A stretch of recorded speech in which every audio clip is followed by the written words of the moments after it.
sin necesidad todavía de palpar al paciente es la famosa cianosis, ya, de larga data, lo que son las acropaquias. ¿Qué significan los famosos dedos en palillos de tambor? ¿Qué es esto? Son datos de pacientes fibróticos con datos de insuficiencia respiratoria crónica, donde ya va a presentar una deformación, el dedo, como vemos en la imagen, va a presentar lo que es el dibujamiento del ángulo entre la base de la uña y el dedo, y vamos a ver el engrosamiento del tercer ortejo, de las interfalángeas distales. Ahí tenemos pacientes con datos de cronicidad. Ahora también, sin necesidad de tocar al paciente, solamente visualizando podemos ver las clases de fases que pueda tener el paciente, desde un paciente álgico que pueda venir, paciente muy adolorido, como también fases cianóticas. ¿Qué les parece esa imagen? ¿Qué les parece esta imagen? ¿Sugerente de qué? Puede ser paciente con tuberculosis, paciente con VIH, tenemos la cianosis, pacientes que se están broncoaspirando, ¿ya? Entonces, desde simplemente visualizar al paciente ya nos damos cuenta de las condiciones en las que pueda venir, ¿ya?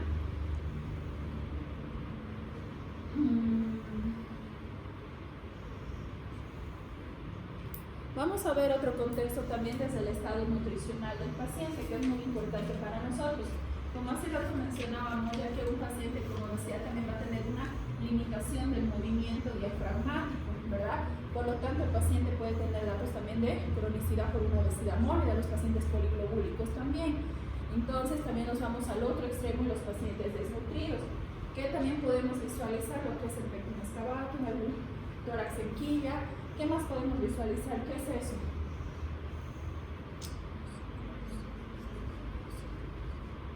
Son masas en región cervical, sugerente de tuberculosis miliar, bien característico, generalmente son en el cervical derecha, ya esa es una escrófula. También tenemos múltiples masas en la de abajo, en la que puede ser muy contexto o muy sugestivo de lo que es linfoma, con varias lesiones en la piel. Ahora, solamente visualizando, miren, podemos encontrar también otro tipo de lesiones. ¿Qué les parece esta lesión? ¿Sugerente de qué?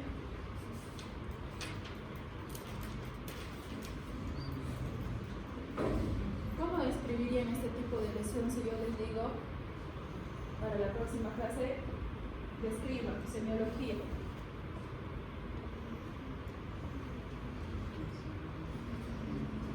¿Qué es esto? Describan, solamente describan las lesiones. ¿Qué tenemos acá? ¿Cómo describirían eso?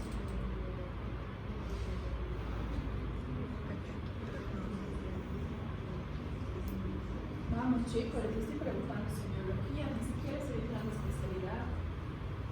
¿Qué ven ahí? ¿Qué ven a la inspección?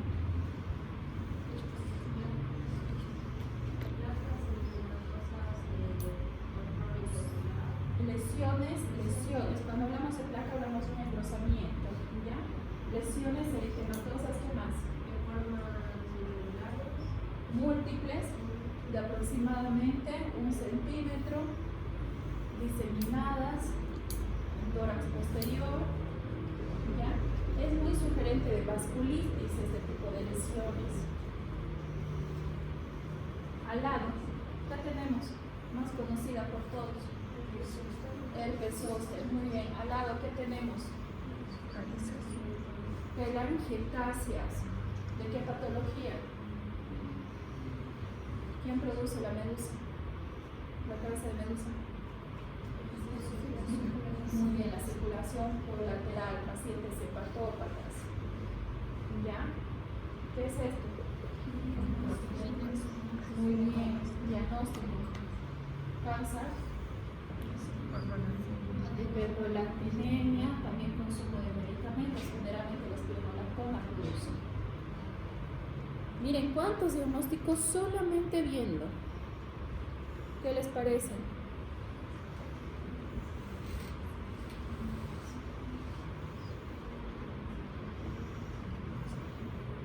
lo que estábamos hablando, ¿qué clase de tórax es? Muy bien, masas tumorales, deformaciones, ¿ya? Entonces tenemos muchos contextos de tórax, solamente visualizando. Muy importante la topografía. Como hace rato tenemos lesiones empéticas, es muy importante poder localizar exactamente dónde, qué nervio ha sido afectado, porque en caso de que necesitemos lesionar, digámoslo así, no recuerdo el nombre, cauterizar el nervio, ¿ya? En un dolor crónico por herpes tenemos que ubicar el dolor, dónde, qué nervio puede estar causando, y para eso tenemos una tomografía totalmente diferente. En el abdomen es más fácil, ¿verdad? Por el derecho y por el izquierdo. Cuando hablamos de tórax, imagínense, tenemos todas estas partes las cuales tenemos que identificar.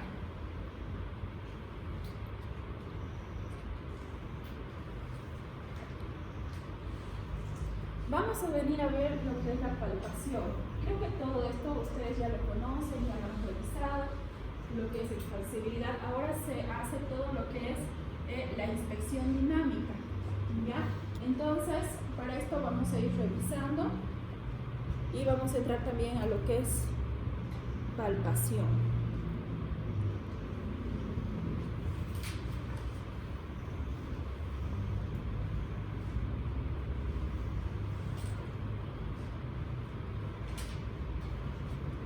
Para eso nos vamos a quedar aquí. Necesito que estén atentos acá. Derecha e izquierda.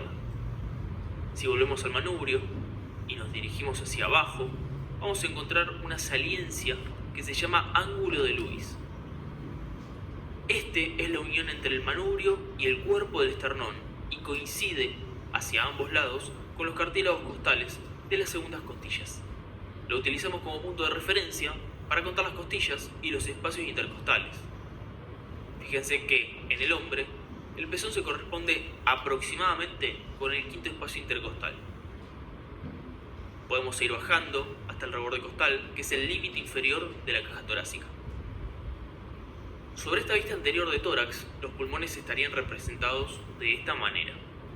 Lo primero que podemos observar es que el pulmón derecho está compuesto por 3 lóbulos, superior, medio e inferior, y 2 fisuras, la mayor y la menor. Por otra parte, el izquierdo está formado por 2 lóbulos, superior e inferior, separados por la cisura mayor. Ambas cisuras mayores terminan a la altura de la sexta costilla y la cisura menor termina en la cuarta. Esto nos da cuenta que, al evaluar la cara anterior del tórax, vamos a estar examinando principalmente los lóbulos superiores y el medio. Ambos pulmones se relacionan hacia adentro con el corazón.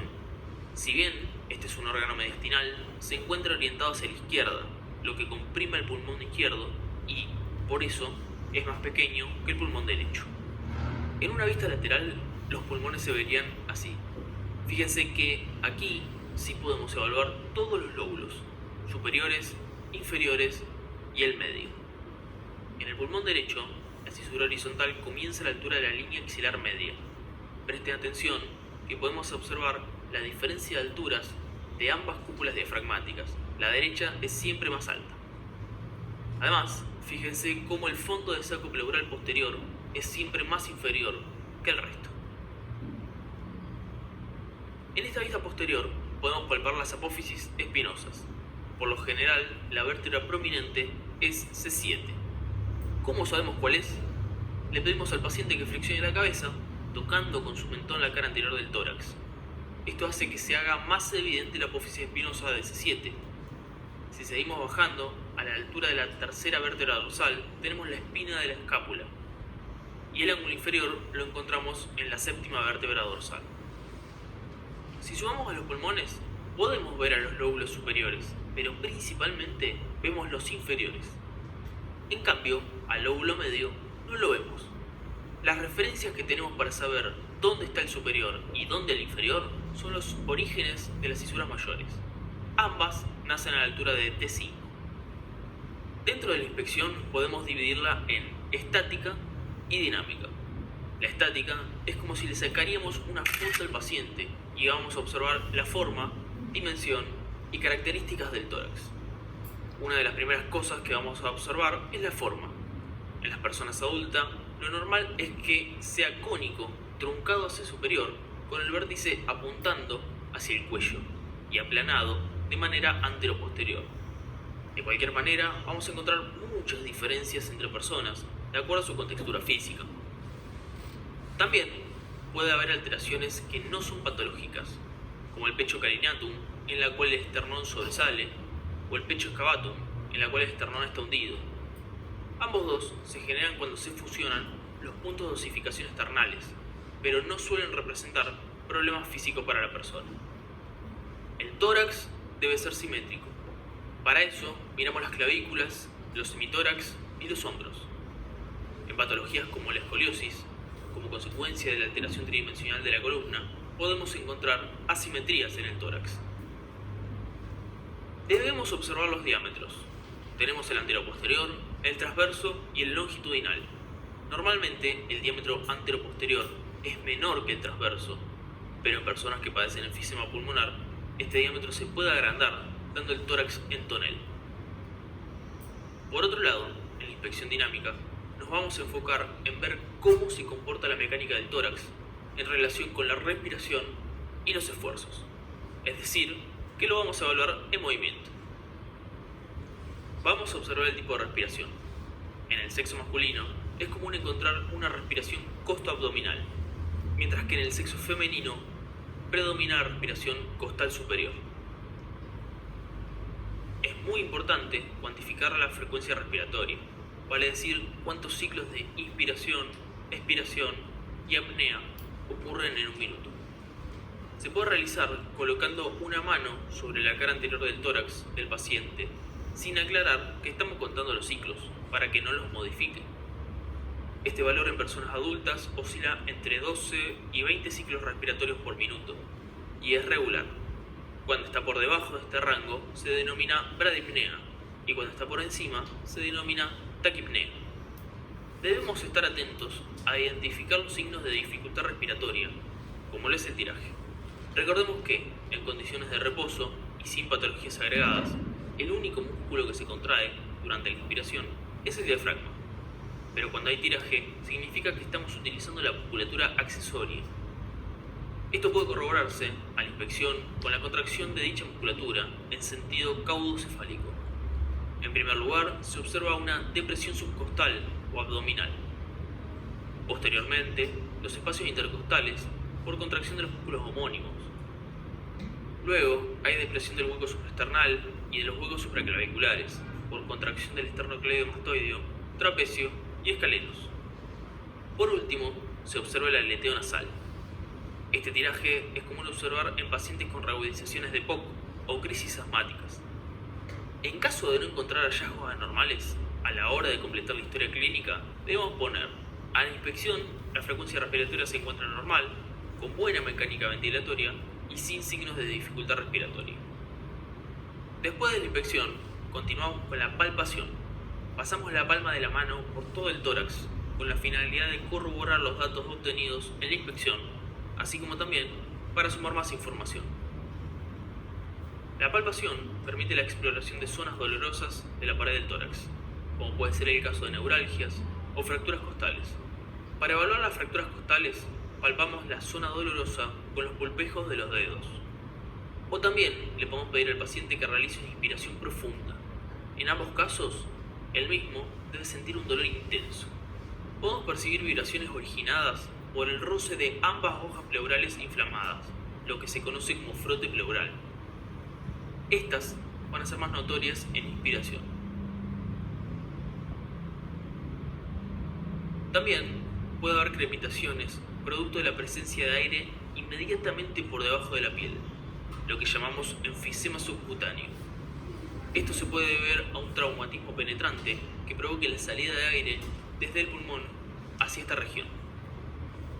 En todo el examen físico del tórax es muy importante palpar las regiones supraclaviculares y axilares para caracterizar los ganglios linfáticos de cada cadena.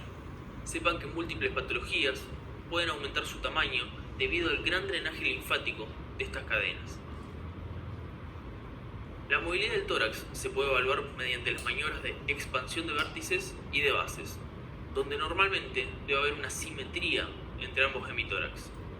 Para los vértices se colocan ambas manos sobre ambos hombros del paciente, los pulgares tocando las apófisis espinosas de las vértebras, los dedos medios e índice sobre las clavículas, y sin realizar presión hacia abajo, se le pide al paciente que respire hondo. Respira hondo, por favor.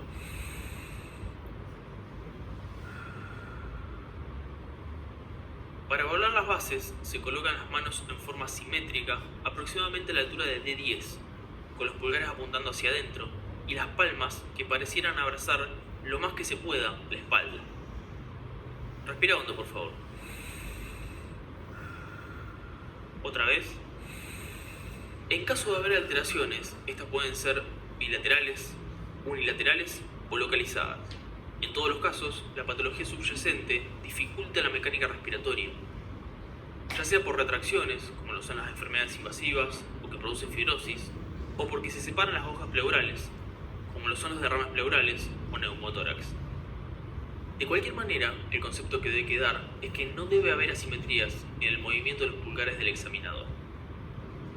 Las vibraciones vocales se exploran con las palmas de las manos, recorriendo 33. comparativamente ambos hemitórax de arriba 33. hacia abajo, mientras el paciente 33. pronuncia la palabra 33. Las vibraciones vocales 33. pueden estar aumentadas en el caso de condensación del pulmón, ya que a través del sólido las vibraciones se transmiten mejor. Una causa puede ser la consolidación de una neumonía con un bronquio permeable. Disminuidas en caso de que el aire no pueda transmitirse de manera correcta. Puede ser a causa de obesidad, de atelectasias, neumotórax o en pacientes enfisematosos en los que la capacidad vital está disminuida y los alvéolos no se expanden correctamente. Abolidas, las mismas situaciones que generan disminución, en caso de ser mayores, pueden directamente abolir la vibración. Este es el caso de atelectasias masivas o neumotórax totales, entre otros. La percusión del tórax se realiza utilizando la técnica dígito digital, con un dedo que apoya, el plexímetro, y uno o dos dedos que golpean y son los percutores. Los sonidos normales que podemos escuchar son sonoridad, el sonido es de intensidad fuerte, tono bajo y duración prolongada. Matidez, al percutir sobre órganos sólidos como el hígado. El sonido es de baja intensidad, tono alto y breve duración. Submatidez, cuando hay interposición entre el pulmón y un órgano sólido, como puede ser el hígado o el corazón. El sonido es parecido al mate, pero con un tono más grave. Timpanismo, se percibe al percutir órganos donde haya interfaz aire-líquido, como es el caso del estómago. El sonido es de intensidad muy alta, larga duración y el tono intermedio entre la sonoridad y la matidez. Tomamos como referencia el ángulo de Luis. Nos vamos hacia la línea hemiclavicular y empezamos a percutir siempre sobre los espacios intercostales. Vamos a escuchar sonoridad. En pacientes enfisematosos, este sonido puede estar exacerbado a causa del aumento del volumen residual. A este ruido se lo conoce como hipersonoridad.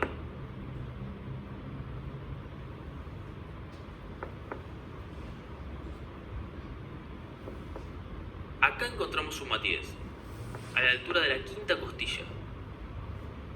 Se da por la superposición del pulmón con el hígado.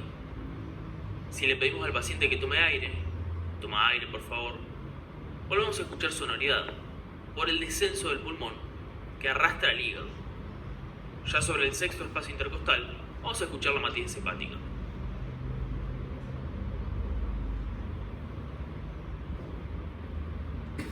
Sobre el lado izquierdo, a la altura de la tercera costilla, encontramos submatidez por la superposición entre el pulmón y el corazón. Acá el sonido es timpánico. El sonido cambia porque estamos percutiendo sobre el estómago, un gran órgano hueco. Este espacio, donde el estómago se encuentra debajo de la parrilla costal, se llama espacio de Trow. Está limitado hacia arriba por el quinto espacio intercostal, hacia adentro por la línea paresternal, que se corresponde con el lóbulo izquierdo del hígado, hacia afuera por la línea axilar anterior, que se corresponde con el vaso, y hacia abajo por el reborde costal. En enfermedades que ocupan este espacio, como en derrames pleurales izquierdos masivos, la percusión puede variar y tornarse mate. Pasamos a percutir los vértices del pulmón en la zona supraclavicular. El sonido debe ser sonoro y sobre todo simétrico en ambos pulmones. En ciertas patologías, como tumores apicales, puede pasar a ser mate. Al percutir la región posterior, comenzamos de arriba hacia abajo, siguiendo la línea paravertebral entre la escápula y las apófisis espinosas.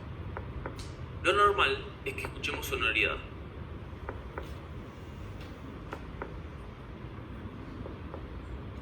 Acá encontramos matidez. Esta zona corresponde a la altura en donde se encuentra el riñón. Para evaluar la excursión de bases, se traza una línea en donde comienza la matidez y se le pide al paciente que tome aire profundamente y que contenga la respiración, y se percuta hacia abajo hasta encontrar la matidez. En condiciones normales, las bases se desplazan 4 a 6 centímetros. Las regiones laterales se exploran con el brazo en abducción de 180 grados. Se percute de arriba hacia abajo, siguiendo la línea medio axilar.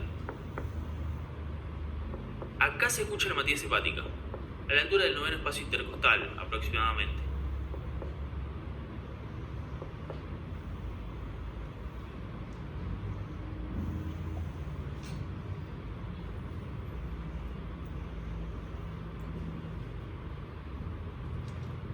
El paciente debe respirar en forma lenta y profunda con la boca abierta y vamos ocultando las distintas partes del tórax. Es importante que la ocultación se realice de manera comparativa entre ambos semitórax.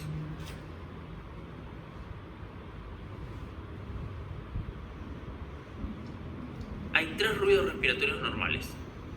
El primero es el soplo laringotraqueal. Lo encontramos apoyando el estetoscopio sobre la laringe y la tráquea. Es un sonido intenso que se produce en vías aéreas de gran calibre, donde el flujo de aire es turbulento.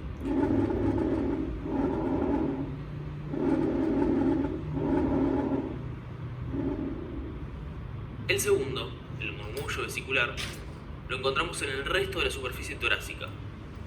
Si bien el mejor lugar para ocultarlo es la región axilar.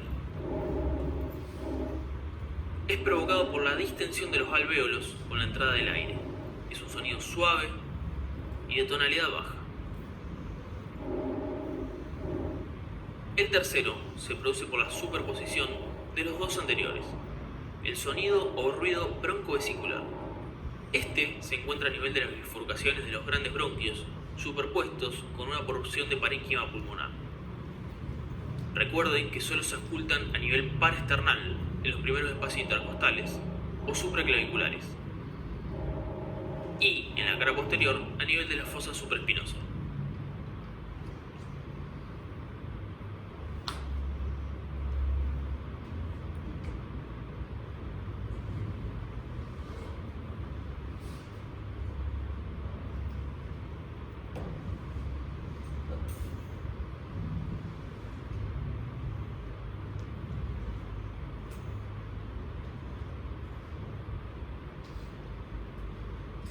En condiciones patológicas, el murmullo vesicular se puede alterar.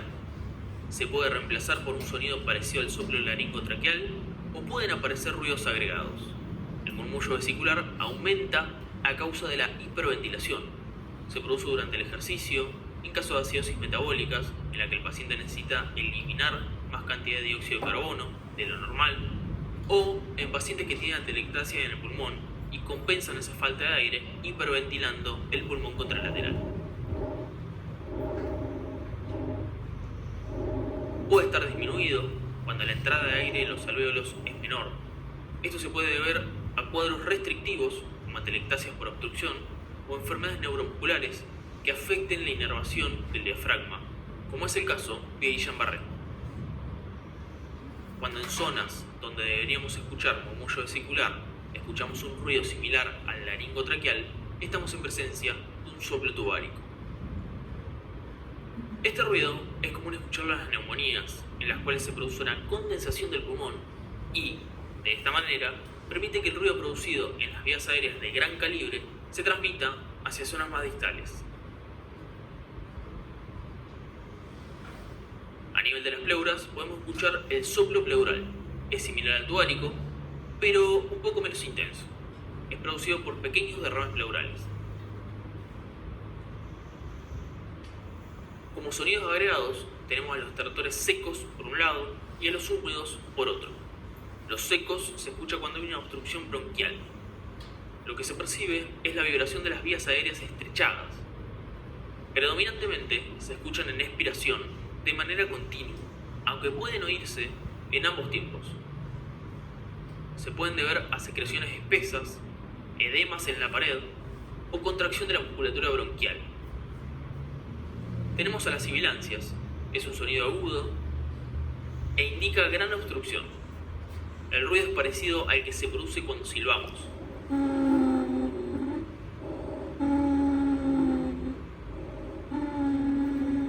Se puede escuchar en patologías como el asma bronquial.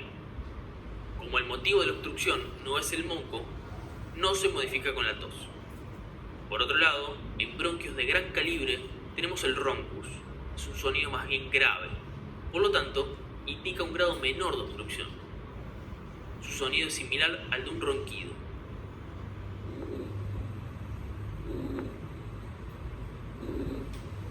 Se puede escuchar en patologías como la bronquitis crónica, en parte por la obstrucción mucosa.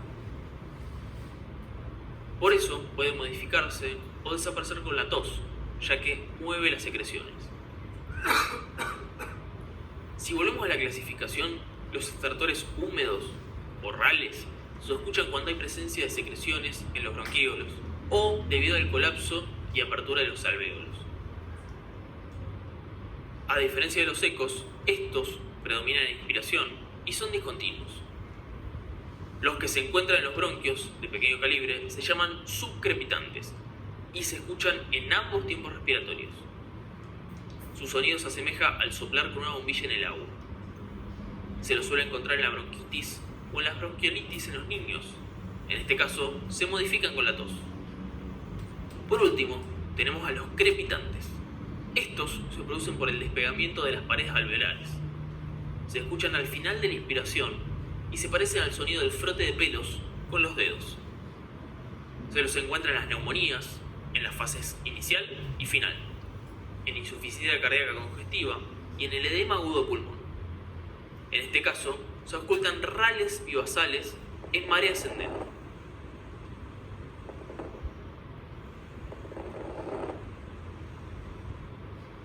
Es importante evaluar la progresión de los rales con el paso del tiempo, ya que el paciente puede empeorar severamente en cuestión de minutos.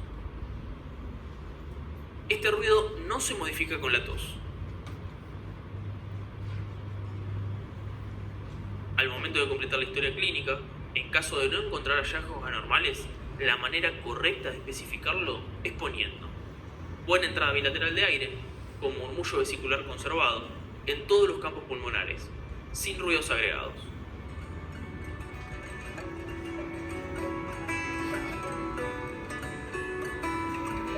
Vuelvan a revisar el video, jóvenes. Es muy importante poder identificar por lo menos los sonidos que encontramos a la percusión, ya para poder asomarnos por lo menos al diagnóstico.